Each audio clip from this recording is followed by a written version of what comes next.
सैया से लगावल दिलवा दासा भइले बा हम ना जननी भातरा हो मोरे पागल भइल बा हम ना जननी भातरा हो मोरे पागल भइल बा गावे टोला में सब जोगे हाला भइल बा हम ना जननी भातरा हो मोरे पागल भइल बा हम ना जननी भातरा हो मोरे पागल भइल बा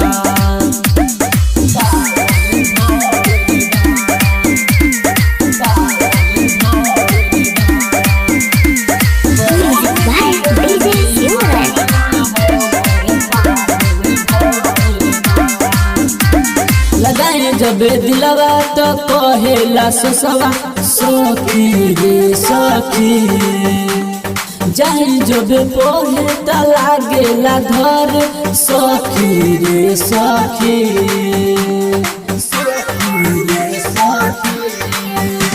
लगाए जब दिलवा तो रहे नु ससवा सखी रे सखी जाए जब पढ़े त लागेला घर सखी रे सखी जाती जाती गलिया के हमारा लाल कइले बा हम ना जननी भातरा हो मोरे पागल भइल बा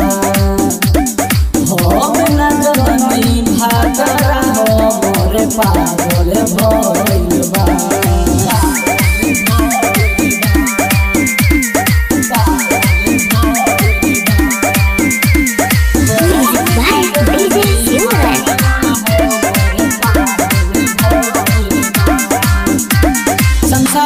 सौरिया ना जाला बोहरिया सखी रे सखी कोसी कोहेला ना जाई बहरवा सखी रे सखी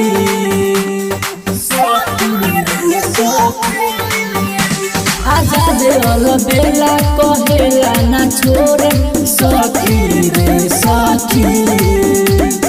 कोसे कोहेला ना जाई बहरवा सखी रे सखी भातरा हो मरे ना जाने कवना से मिले गइले बा हम ना जननी भातरा हो मोरे पागल भइल बा हम ना जननी भातरा हो मोरे पागल भइल बा।